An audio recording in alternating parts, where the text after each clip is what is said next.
10 things that every young person should know when it comes to money. Let me know what you think I might have missed or what you would add as well. And this is a good reminder for all of us, even those of us who aren't so young anymore. Number one from the top, what your weekly income is after tax. Because of course we earn our gross income, our gross income, however you want to explain it, and then we get taxed or we have student allowance amounts coming out, whatever comes out, ACC, KiwiSaver, and then we have the net amount. So that gives us our ammo that we have for the week to deploy. Then we've got to start paying for things out of that: entertainment, housing, insurance, car, travel, all of that sort of stuff, right? But that's what we've got to play around with. So we want to know what that is to start with, which sounds really simple, but obviously we then have outgoings. So that's number two, what your weekly outgoings are. You should know what those are. And I always talk about taking a simple spreadsheet, looking at what you've got coming in and what you've got going out, and modeling that, and then learn it and improve it and refine it, because you might add extra things to it, but you want to know what you have going out. Number three, what are you going to do with the difference? Because once we know our net amount that we get to play with, then we have our outgoings, then we've got our gap. What are we going to do with that? Where are we going to deploy that? And if we want to complain that that's not enough, the gap isn't enough, well then we can decrease our expenses or increase our income. No one's going to come and fucking do it for you. That's a bonus. That's a little bonus tip for you. That's not even in the top 10, okay? So once you learn that too, you got to get out there and figure out, okay, how am I going to increase the gap? Now, the next one is the importance of financial goals. If we don't have financial goals, then we don't know what we're going to do with the gap. So then it doesn't really matter about the first three, because then we just end up spending and living paycheck to paycheck, or not really guiding our money to what we want it to be doing, or what we need to be aiming it forward to. So number five, this is off to the side a little bit, but it's why you need an emergency fund. So once we have our gap as well, we could allocate some money to an emergency fund so we can build that up. But you want to know why you have that, and you want it for peace of mind, because you don't want to worry nor take on debt when an emergency happens. How much does an emergency cost? How much should my emergency be? We don't know, because we don't know how much the emergency is going to cost, but we want to stack some cash aside, and then you might continue to build that. But the key is that you have some funds there so that you've got some peace of mind should something happen, and it will happen. We're talking teeth getting rotted, smashed. We're talking having to go to the mechanic, your cat ending up with liver cancer or something. You don't know what it's going to be nor what it costs. But if you've got some funds to help you cover it, then you're not going to go, right, shit, how am I going to pay for that? And most of us default to debt because there's debt everywhere. But we want to think, okay, how else could I do that? Where could I make some extra cash? And that goes back to the bonus point around increasing your income.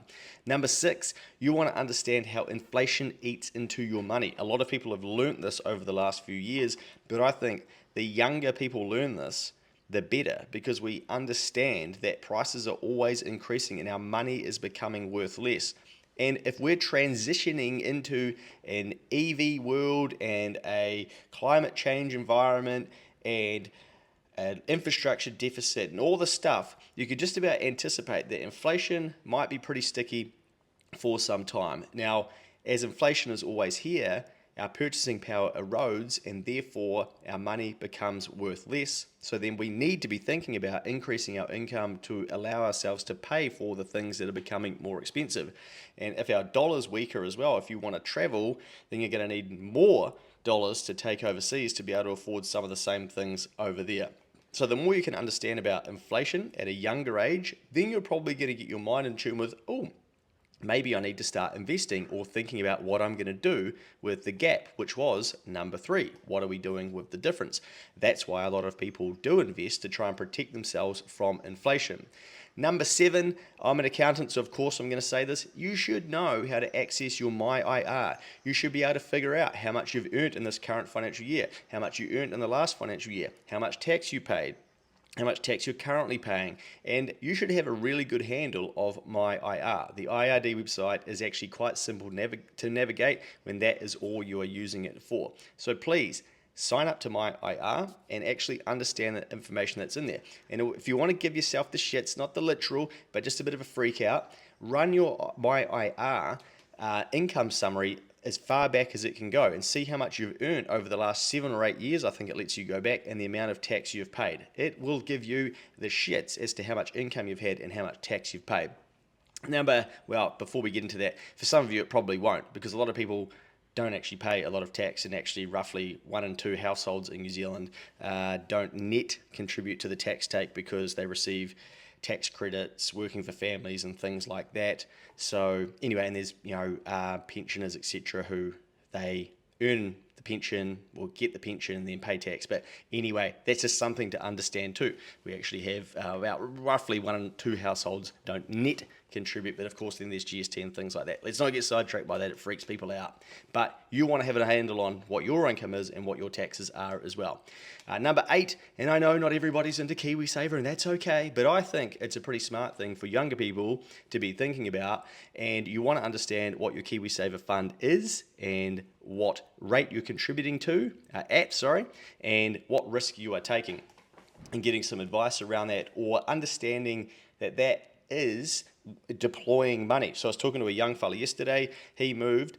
His goal was to buy a property with his partner. So he had 10% being contributed to KiwiSaver, knowing that he would get that money back soon in terms of being able to buy his first home. So it was forcing him to save faster, and that allowed him to, ensure that he lived more humbly or didn't make choices out on the beers or whatever, and that allowed him to have a larger nest egg when going to buy the property and had a 20% deposit. So you want to understand, what your KiwiSaver fund is in, where it's allocated, what's it invested in, how much risk are you taking, and then your contribution rate, and why you're doing it. Is it for a first home, if you're younger, or is it for retirement? And even if you're not into KiwiSaver, well then, what are you doing about your retirement? And actually ask yourself that too. It's really fun to have these yarns about how the pension won't be here and all this sort of shit, and say that and then be like, yeah, but I'm not saving for my retirement. That doesn't make much sense, does it? What are we doing individually? If we think that that's true, what are we actually doing? If we don't like KiwiSaver, sweet, what are you doing to prepare for your future? Number 9, we need to learn how money creates more money. We hear things like, get your money working for you, and you want to make sure your money's, making more money and stuff. Yep. But that's actually, that's a whole chapter, and you have to go and learn that stuff. And again, I was talking to a young fella yesterday, and he was explaining that he was stacking and stacking and stacking. He was 17. He started stacking when he got his first job, and he had a sizable amount of money. I think it was around 40, 50 grand. He puts it in a term deposit. At the end of the year, he's like, is that all? After the tax, I got to pay tax on that too. Is that all? He's like, fuck, man, I really need to learn about investing or where I can make some extra cash. So then he went down that pathway, and he learned about investing in different shares and getting comfortable doing that. And some of his family members were like, don't know about that. That seems pretty risky. And he's like, well, I've done the learning. I'm going to back myself and I'm going to do it. It's a choice. We have to make sure that we do that work, because no one's going to come and do it for you. So you've got to figure out what you want to learn about, and then how you're going to take your gap going right back up to the top and then invest that over time, whether it's into property, shares, a business, whatever it may be. You've got to get comfortable understanding how that works, because that's how we turn money into more money. And it might even be buying things and flipping them. So how can you take what money you have left over and multiply it? That's a big chapter of life.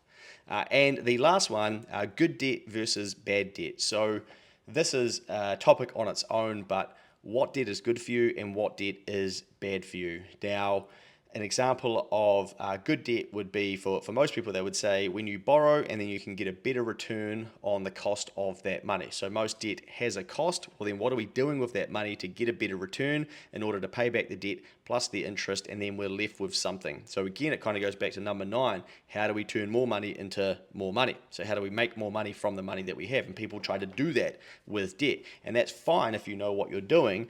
But bad debt, is normally buying shit that you don't need to impress people or to get ahead of yourself, and then basically robbing your future self or signing a contract with your future self to repay that debt. So I used to finance lazy boys, king size beds, speakers, trips, like all sorts of shit. Arguably very bad debt. And I was basically saying to future Luke, cheers, brother, you need to pay that back. I'm going to go live it up now and enjoy this shit. You've got to pay it back. So have a think about what good debt and bad debt you might have already exposed yourself to, and whether you even need the debt. Now, a bonus one as well, even though we did have a bonus one earlier, is understanding the value of delayed gratification. The earlier you can learn this, then probably the sooner you're going to understand compounding and investing and not making large financial decisions. Again, talking to someone younger yesterday, they were saving to then go and buy a Hilux at cash, stack, stack, stack. They get to the position where they could buy the Hilux. In that time, they start learning about how to make extra income. They start learning about compounding. They start learning about investing, and they start learning about delayed gratification. And they get to the point they're like, do I now want to hand all of this money over to Toyota and drive off of the lot so that I look like the fucking man? Probably not, because I know how much money that could actually turn into if I invest it, if I compound it, if I don't give it to Toyota. So what did they do? No, of course they didn't. By then, the education had got to them and they're like, you know what? Maybe I don't need that. Why was I looking to do that? Because I thought I was going to be awesome. Guys we get marketed to, that vehicles, they're the status thing and they make you proud and important and they're a symbol and all this sort of shit. And we've all got stories about someone who's minted and drives a shit car, and I get that. But for the bulk of people, man, you're being marketed to that a fancy car is going to make you somebody, or we're going to impress other people, and you've got to be aware of that. And this young fella, he got the education early enough so that he didn't take all of his cash from all the hard work that he'd done and go, great, now you give me Hilux, now I be man. Epic, look at me. And then guess what? People walk past, no one cares. Because really, when you drive a fancy car, other people are like, oh man, I would like that car. I wish it was me in that. They don't give a fuck about you. They're thinking about themselves in that vehicle. There you go. There's some things to think about for youngsters and all of us. Let me know what things you would add to that list.